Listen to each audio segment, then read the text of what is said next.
नमस्ते. भारतातल्या उच्च शिक्षण क्षेत्रात सध्या एका गोष्टीवरून प्रचंड वादळ उठलंय आणि या वादळाच्या केंद्रस्थानी आहे विद्यापीठ अनुदान आयोग म्हणजेच UGC आणि त्यांची एक नवीन नियमावली. तर आज आपण याच नियमांच्या खोलात जाणार आहोत. त्यामागचं राजकारण काय आहे, समाजकारण काय आहे, हे सगळं समजून घेणार आहोत.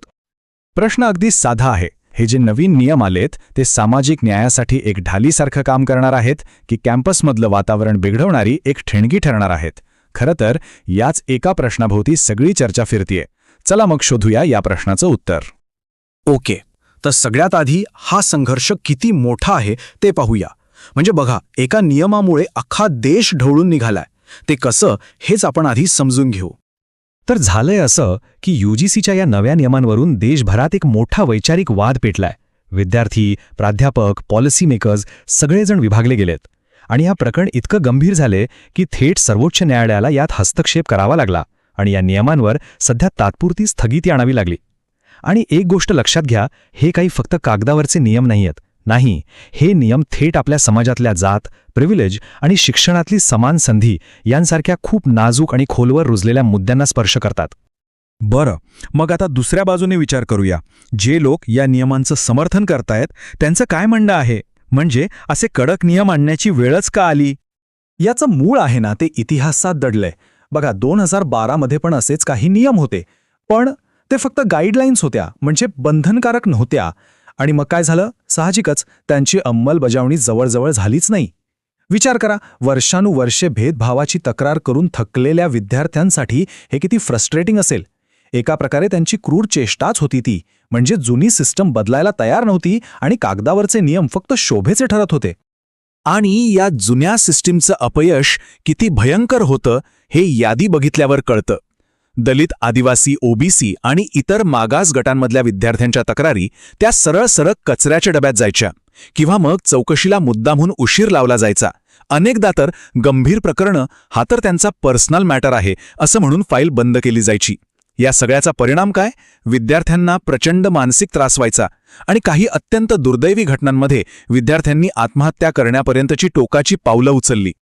आणि याच सगळ्या पार्श्वभूमीवर हे एक वाक्य या नव्या नियमांमागची सगळी भूमिका स्पष्ट करतं. ते असं आहे, जिथे सामाजिक विषमता एक वास्तव आहे तिथे सगळ्यांना सारखं वागवणं म्हणजे त्या अन्यायालाच पाठीशी घालण्यासारखं आहे. याचा अर्थ अगदी सरळ आहे. खरी समानता तेव्हाच येऊ शकते जेव्हा आपण आधीपासून अस्तित्वात असलेली विषमता मान्य करतो आणि ती मिटवण्यासाठी मुद्दामहून काहीतरी ठोस करतो. ओके, तर मग ही ठोस पावलं नक्की आहेत तरी काय? म्हणजे हे नवीन कायदेशीर नियम संस्थांकडून नेमकं काय करून घेऊ इच्छितात? चला तेच पाहूया. तर या नियमांनुसार ना प्रत्येक कॉलेज आणि युनिव्हर्सिटीवर काही क्लिअर जबाबदाऱ्या टाकल्या आहेत. सगळ्यात पहिलं, प्रत्येक संस्थेत एक इक्वल ऑपॉर्च्युनिटी सेंटर असलंच पाहिजे. दुसरं म्हणजे तक्रारींसाठी एक चांगली आणि भरोशाची सिस्टीम उभी करावी लागेल. तिसरी गोष्ट, प्रत्येक तक्रारीची वेळेवर आणि पारदर्शक चौकशी व्हायलाच हवी. आणि सगळ्यात महत्त्वाचं चौथं, या सगळ्यासाठी थेट संस्थेच्या हेडला म्हणजे नेतृत्वाला जबाबदार धरलं जाईल. आणि खरं सांगायचं तर हाच या नियमांमधला खरा गेम चेंजर आहे. आता अंमलबजावणीची जबाबदारी थेट कुलगुरू किंवा प्रिन्सिपलवर असणार आहे पर्सनली. त्यामुळे आता आमच्यापर्यंत तक्रारच आली नाही किंवा आम्हाला काही माहीतच नव्हतं अशी कारणं देऊन हात वर करता येणार नाहीत. आणि समजा जर या जबाबदाऱ्या पाळल्या नाहीत तर त्याचे परिणामही खूप गंभीर आहेत. UGCकडून मिळणारी ग्रँट थांबवली जाऊ शकते. नवीन कोर्सेसना परवानगी मिळणार नाही आणि जर प्रकरण खूपच गंभीर असेल तर UGCचं ॲफिलिएशन सुद्धा रद्द होऊ शकतं. म्हणजे थोडक्यात सांगायचं तर या नियमांना आता खरे दात आलेत. बरं, इतकं सगळं असूनही या नियमांना एवढा विरोध का होतोय? आता आपण दुसरी बाजू पाहूया. ह्या विरोधामागे नक्की काय भीती आहे, काय चिंता आहेत ते समजून घेऊ. जे विरोध करतायत त्यांचे मुख्य मुद्दे काही असे आहेत. त्यांना भीती वाटतेय की यामुळे खोट्या तक्रारी वाढतील, या नियमांचा गैरवापर केला जाईल, कॅम्पसमध्ये शिक्षक आणि विद्यार्थ्यांमध्ये एक संशयाचा, अविश्वासाचं वातावरण तयार होईल, जे गुरु-शिष्य नातं आहे त्यात एक अंतर येईल. आणि हो, काही जणांना असंही वाटते की UGC संस्थांच्या स्वायत्ततेमध्ये गरजेपेक्षा जास्त हस्तक्षेप करत आहे. आता बघा, जेव्हाही एखादा मोठा वाद होतो तेव्हा अफवा आणि गैरसमज पसरतातच. इथेही तेच झालंय. चला तर मग आता जरा फॅक्ट चेक करूया आणि या वादामागचं खरं सत्य काय आहे ते शोधूया. सोशल मीडियावर तर एक गोष्ट वाऱ्यासारखी पसरली ती म्हणजे UGCने कॅम्पससाठी नवीन ॲट्रॉसिटी ॲक्ट आणला आहे. आता हा दावा इतका स्फोटक होता आणि तितकाच दिशाभूल करणारा की त्यामुळे विरोधाची आग आणखीनच पेटली. पण खरं काय आहे यातला फरक समजून घेणं खूप महत्त्वाचं आहे.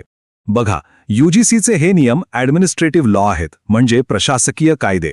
त्यांचा उद्देश संस्थांना जबाबदार धरणं हा आहे. कारवाई म्हणून अंतर्गत चौकशी होते आणि जास्तीत जास्त ग्रँट कट होऊ शकते. इथे पोलीस किंवा FIRचा थेट संबंध येत नाही. याच्या अगदी उलट ॲट्रॉसिटी ॲक्ट हा एक क्रिमिनल लॉ आहे, म्हणजे फौजदारी कायदा. तो थेट व्यक्तीला गुन्हेगार ठरवतो, ज्यात पोलीस तपास, अटक आणि जेल होण्याची शिक्षा आहे.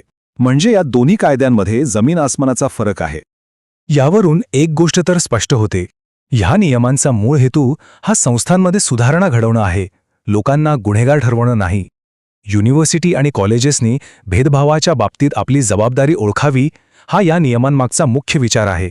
कॅम्पसमध्ये पोलीस राज आणणं नाही. आणि आता आपण या सगळ्या चर्चेच्या शेवटच्या टप्प्यात आलो आहोत. मग या सगळ्या पॉलिसीकडे कसं बघायचं? सामाजिक न्यायासाठी केलेला एक प्रामाणिक प्रयत्न म्हणून, किंवा एक राजकीय खेळी म्हणून? जर आपण कागदावर पाहिलं तर या नियमांचा उद्देश खूप चांगला आहे. एक असं वातावरण तयार करणं जिथे कुणालाही भीती वाटणार नाही, जिथे प्रत्येक विद्यार्थ्याला समान संधी मिळेल आणि शिक्षण संस्था आपल्या जबाबदारीपासून पळ काढू शकणार नाहीत. म्हणजे सोशल जस्टिसची कल्पना फक्त पुस्तकात न राहता ती आपल्या एज्युकेशन सिस्टीमचा एक भाग बनावी, असा हा प्रयत्न दिसतोय. पण तरीही शेवटी एक प्रश्न मनात राहतोच. हा खरंच सामाजिक न्यायासाठी केलेला एक प्रामाणिक प्रयत्न आहे, की मग समानतेच्या नावाखाली खेळला एक राजकीय डाव? याचं उत्तर कदाचित या नियमांमध्ये नाहीये, ते दडलंय या नियमांच्या अंमलबजावणीमध्ये, आणि ती किती प्रामाणिकपणे होते यात. आणि हे तर येणारा काळच ठरवेल. खरंच विचार करायला लावणारा मुद्दा आहे हा.